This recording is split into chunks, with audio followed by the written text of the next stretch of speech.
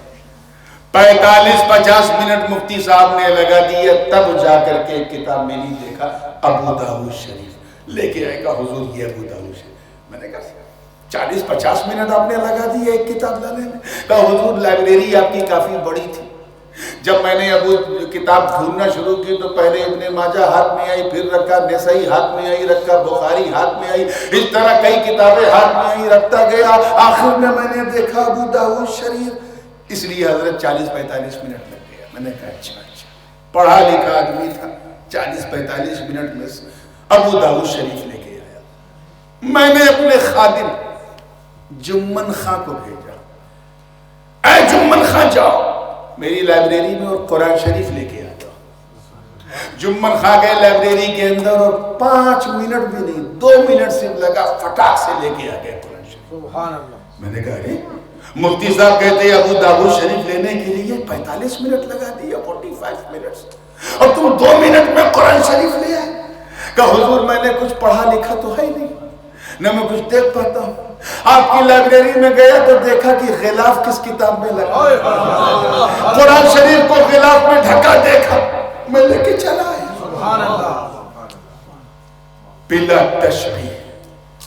جس طرح اللہ کے گھروں میں ہر مسجد اللہ کا گھر ہے, مگر کعبے کو اللہ کے دوسرے گھروں کے ساتھ بھی رہنا, اس لیے حکم ہوا غلاف چڑھا دو تاکہ کعبے کی عزت الگ نظر آئے.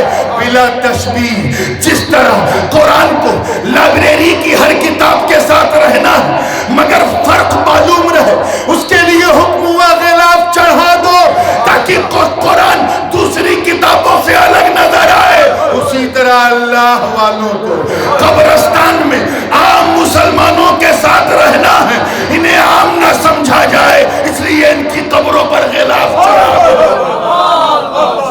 نعرہ تکبیر, نعرہ رسالت, نعرہ حیدری, شان اولیاء, تاج العلماء.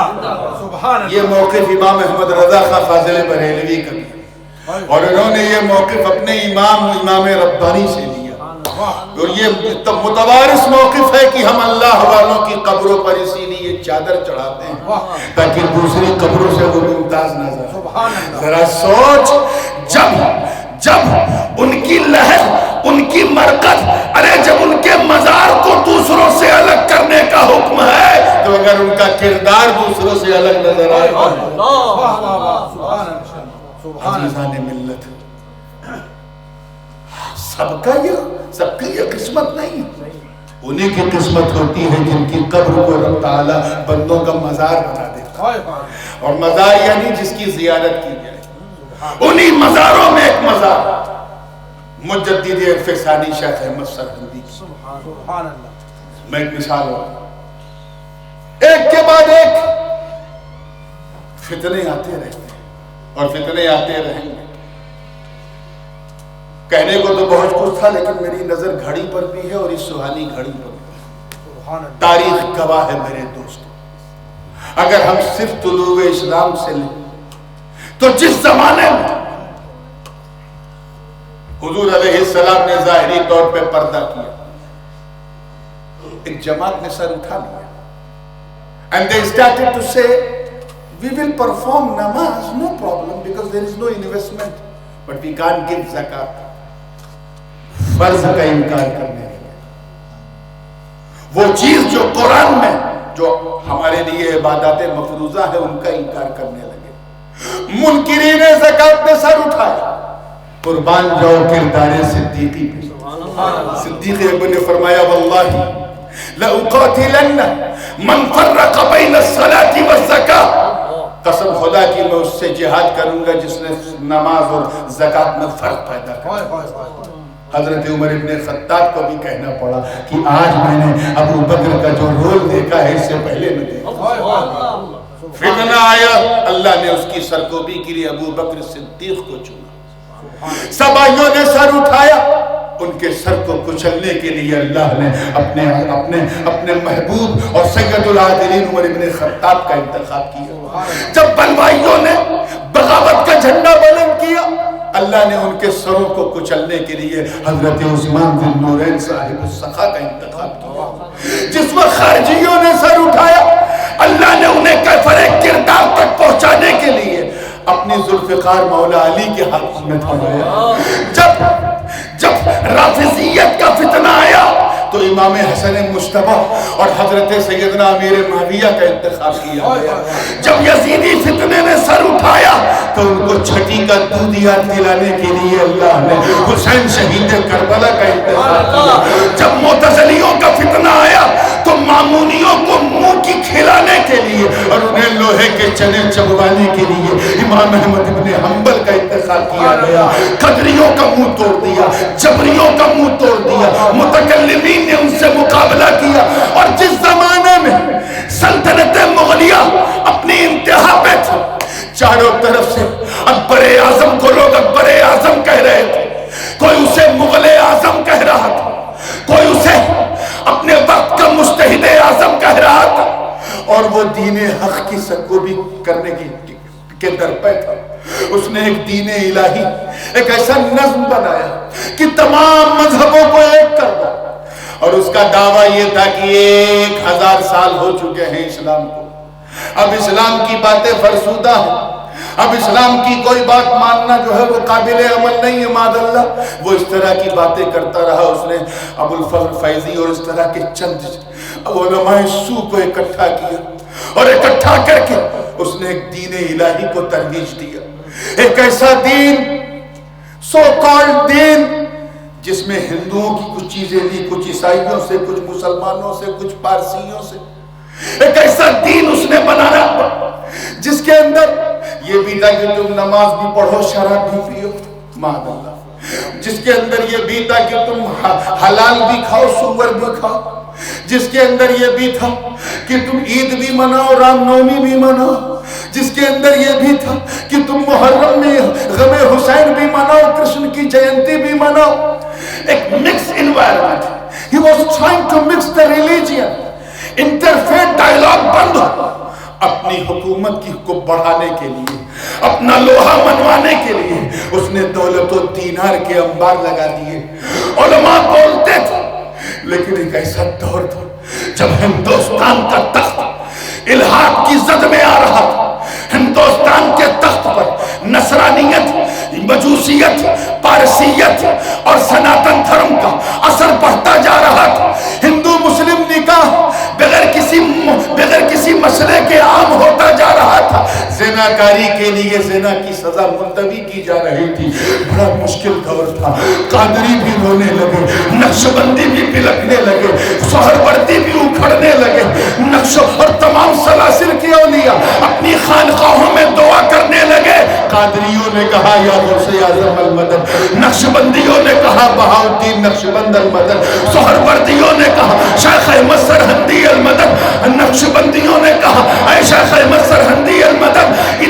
ادھر المدد کی صدا بلند ہو رہی ہے, ادھر غوث اعظم کی کرامت, غریب نواز کی مہربانی, بہاؤالدین نقشبند کی ترجمانی, مدینے والے کا معجزہ سرہند میں طلوع ہوتا ہے. آواز آتی ہے گھبرا مت, اگر اکبر اپنے کو بادشاہ سمجھتا ہے تو اس کی بادشاہی کو کیفر کردار تک پہنچانے کے لیے میں اپنے بندے احمد نقشبندی کو چنتا ہوں. نعرہ تکبیر, نعرہ رسالت, نعرہ رسالت, حضور مجدد الفسانی. ایسا نہیں کہ علماء غلط نہیں سمجھ رہے تھے, علماء سو تھے تو کچھ علماء حق بھی تھے, مگر اکبر کے خلاف اسٹینڈ لینے کی ہمت کسی میں نہیں تھی. اکبر نے اسٹیبلش کیا, چلا گیا, اس کا دین الہی کمزور ہو گیا, اس کی جگہ جہانگیر نے لی. جہانگیر کی بیوی نور جہاں ایران کی تھی. جہانگیر کا وزیر اسی کا سالہ تھا. شیعت کو پھیلانے کی زد میں اکبر نے اس دین الہی، اکبر کے اس دین الہی کو بیٹے نے آگے بڑھانا چاہا. حد ہو گئی، کفر و الحاد کی حد ہو گئی. اس کے لیے گوالیار کے قلعے میں حضرت مخدوم مجدد الفسانی کو قید خانے میں ڈال دیا گیا. آپ کا جو مرید تھا وہ جہانگیر کا وزیر تھا. اس نے کہا حضور اعلان کیجئے، اجازت دیجئے تو مارشاء اللہ لگا دیا جائے. کہ وہ کیا ہوتا ہے؟ کہ اگر آپ حکم دیں تو اس وقت ہم ہندوستان میں بغاوت بلند کر سکتے ہیں. اور جس تخت پہ بیٹھ کے جہانگیر ناز کر رہا ہے نا، اس تخت پہ آپ کو بٹھا دیتے ہیں اور جہانگیر کو وہاں پہنچا دیتے ہیں جہاں آپ اس وقت موجود ہیں. کوئی دوسرا مولوی ہوتا کہتا واٹ اے گریٹ آئیڈیا، یہ تو ایسا ہے کہ بہت اچھا. مگر قربان جاؤ اس درویش قلندر، قربان جاؤ اس وقت کے مجدد اکبر کو. انہوں نے کہا اے میرے مرید، اے جانے جان، خانے خانہ نام تھا، اے خانے خانہ، مجھے اپنے پیر سرکار باقی باللہ کی عزت کی قسم، مجھے تخت نہیں چاہیے، تاج نہیں چاہیے، حکم نہیں چاہیے، راج نہیں چاہیے. میں دلی پر حکومت کرنے نہیں آیا ہوں، میں دلوں پر حکومت کرنے آیا ہوں. میں کسی راجہ کو اپنا آئیڈیل نہیں بناتا، میں تو اجمیر کے خواجہ کو اپنا آئیڈیل بناتا ہوں. میرے لیے کوئی اور چیز میرے سینے میں بند نہیں ہو سکتی. عشق رسالت کا نگینہ میرے سینے میں نقش بند ہو چکا ہے. مجھے رب کی عزت کی قسم، جا اپنے بادشاہ جہانگیر سے کہہ دے کہ بس وہ باز آ جائے، وہ توبہ کر لے. مجھے نہ اس کا تخت چاہیے نہ تاج چاہیے. تاریخ گواہ ہے میرے دوستوں، مورخین نے لکھا، یہاں تک کہ دیوبندی مورخین نے بھی لکھا کہ یہ خبر جب خانہ وزیر نے سلطان کو دی، بادشاہ کو دی، تو اس نے کہا ارے اتنا بڑا آفر اس نے ٹھکرا دیا، اس کا مطلب یہ مرد قلندر کوئی معمولی نہیں، یہ کوئی معمولی نہیں، یہ بڑا خاص ہے، یہ بہت اسپیشل ہے، اور جو کہہ رہا ہے وہ حق ہے. چنانچہ حضرت مجدد الفسانی کو جیل سے رہائی مل گئی. نور جہاں اپنے ترکش کی تیر چلتی رہی، لیکن جہانگیر نے توبہ کر لی. توبہ کرنے کے بعد شیعت سے مقابلہ کرنا پڑا. مجدد الفسانی ٹھہرائے رافضیت سامنے آئی. مجدد الفسانی نے پرواہ نہیں کی کہ ہندوستان کی ملکہ کیا کہے گی. انہوں نے تو یہ دیکھا کہ جہان کی ملکہ جناب سیدہ کو مجھے چہرہ دکھانا. وہ تو سمجھ گئے کائنات کے مالک جناب مصطفیٰ کو مجھے اپنا چہرہ دکھانا. ارے یہ 2 گز کی زمین پہ لیٹنے والا یہ مجھے آنکھیں دکھاتا. امام ربانی کا وہ تاریخ ساز جملہ، اسے نوٹ کیا جائے. وہ فرماتے ہیں کہ یہ وہ سلطان ہے جو سلطنت پر بیٹھ کر انسانوں پر حکومت کرتے ہیں، اور رب نے مجھے وہ سلطانی دی ہے کہ میں لوگوں کے دلوں پہ حکومت کرتا ہوں. سبحان اللہ، سبحان اللہ. پھر ایک فتنہ اور نمودار ہوا. آپ ذرا سوچیں یہ آواز کہاں سے آ رہی ہے؟ اچھا ٹھیک، بس last but not the least, میں عقیدہ اہل سنت کے حوالے سے بھی کچھ کہنا چاہتا ہوں. سب سے پہلا اختلاف اور بڑا بنیادی اختلاف امام ربانی شیخ احمد سرہندی رحمت اللہ علیہ کے زمانے میں ایک ہوا. آپ نے اس کی طرف اشارہ پہلے کر دیا. سبحان اللہ. اعلیٰ حضرت فاضل بریلوی رحمت اللہ علیہ نے پردہ ہٹا کے سب کو دکھا دیا کیا حق ہے کیا باطل. اسی لیے تو ہم احمد رضا کو سلوٹ کرتے ہیں. سبحان اللہ. نظریہ جو ہے اہل سنت کا بنیادی طور پہ مسئلہ حاضر و ناظر، یہ وہ مسئلہ تھا جس نے دیوبندی مکتب فکر کو الگ کر دیا اہل سنت سے. لوگ اس کا کریڈٹ کسی کو دیتے ہیں کسی کو دیتے ہیں. کوئی اس کا کریڈٹ امام فضل حق خیر آبادی کو دیتا ہے کہ انہوں نے سب سے پہلے جواب دیا. کوئی اس کا کریڈٹ شاہ عبد القادر بدایونی کو دیتا ہے کہ انہوں نے پہلے جواب دیا.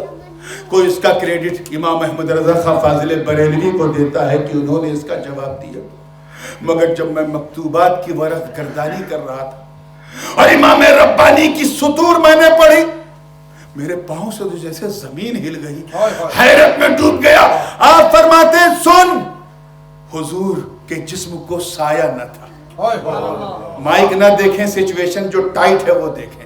حضور کے جسم کو زور سے بولو، اور اگر کوئی نہ مانے تو سمجھ جاؤ اسے کچھ آیا نہ تھا۔ لا ظل لہو، سرکار کے جسم کو سایہ نہ تھا۔ اس کی جو دلیل مکتوبات شریف میں جلد ثانی میں امام ربانی فرماتے ہیں کہ سایہ اس لیے نہ تھا کہ ایک چیز ہوتی ہے لطیف، کیا ہوتی ہے؟ جیسے یہ مائک لطیف ہو گیا۔ ایک چیز ہوتی ہے کثیف، کیا ہوتی ہے؟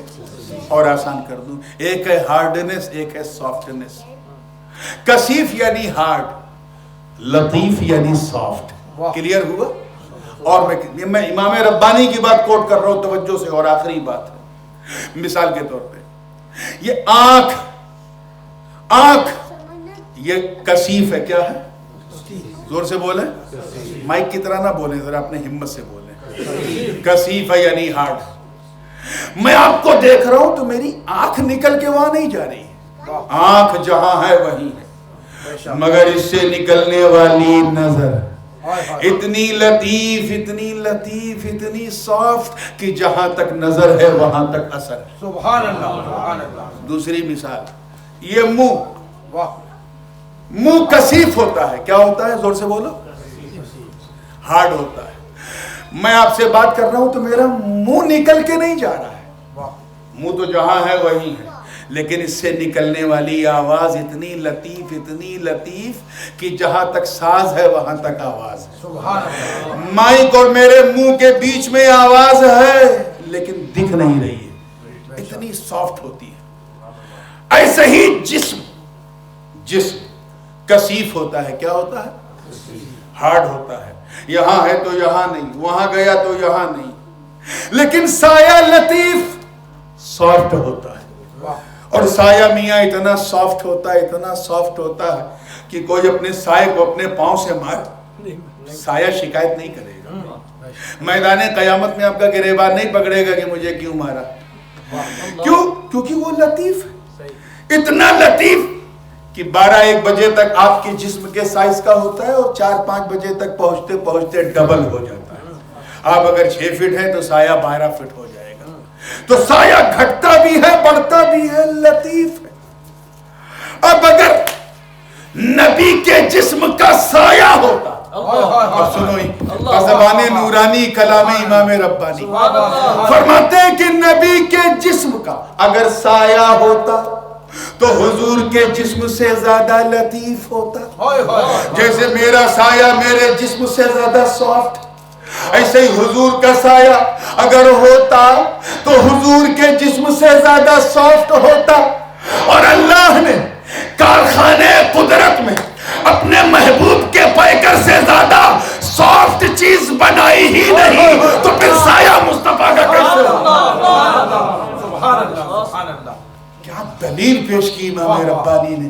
یہ وہ دلیل تھی جسے امام احمد رضا نے اپنایا، یہ وہ دلیل تھی جسے عبدالقادر بدایونی نے اپنایا، یہ وہ دلیل تھی جسے فضل حق خیر آبادی نے اپنایا، وہ دلیل تھی جسے شاہ ولی اللہ محدث دہلوی نے گود میں لیا، یہ وہ دلیل تھی جس نے بدعقیدوں کو ذلیل کر دیا اور اعلان کر دیا، اے مجدد الف ثانی، ارے آپ کا اشارہ ہوتا ہے دنیا میں متکلمین کا نظارہ ہوتا۔